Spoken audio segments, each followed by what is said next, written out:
Pembangunan IKN itu menggunakan APBN. Yang digunakan hanya 20%. Sisanya adalah investasi dari swasta dan investasi dari luar negeri. Ini yang banyak yang gagal paham. Tapi tadi saya tergelitik, anggaran untuk IKN itu hanya 20% dari APBN dan sisanya dari investor. Sejauh yang kita baca, sampai sekarang belum ada satupun investor yang masuk ke sana. Coba kalau ada sebutkan, kalau ada sebutkan misalnya 2 atau 1 gitu, investor mana yang sudah masuk ke sana?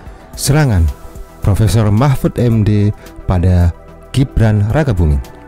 Nah, dalam debat Cawapres malam ini ada banyak sekali momen-momen yang amat sangat penting, termasuk visi misi dari masing-masing cawapres yang dikemukakan dengan baik dan epik.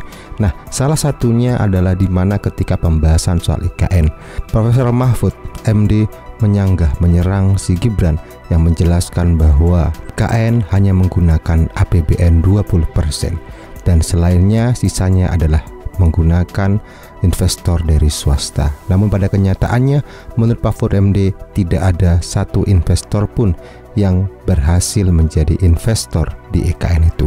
Berikut ini lengkapnya. Mas Gibran, saya sangat tertarik tentang IKN dan itu bagus, harus kita laksanakan sebagai warisan dari Pak Jokowi. Tapi tadi saya tergelitik, anggaran untuk IKN itu hanya 20% dari APBN dan sisanya dari investor. Sejauh yang kita baca, sampai sekarang belum ada satupun investor yang masuk ke sana. Coba kalau ada sebutkan, kalau ada sebutkan misalnya 2 atau 1 gitu, investor mana yang sudah masuk ke sana?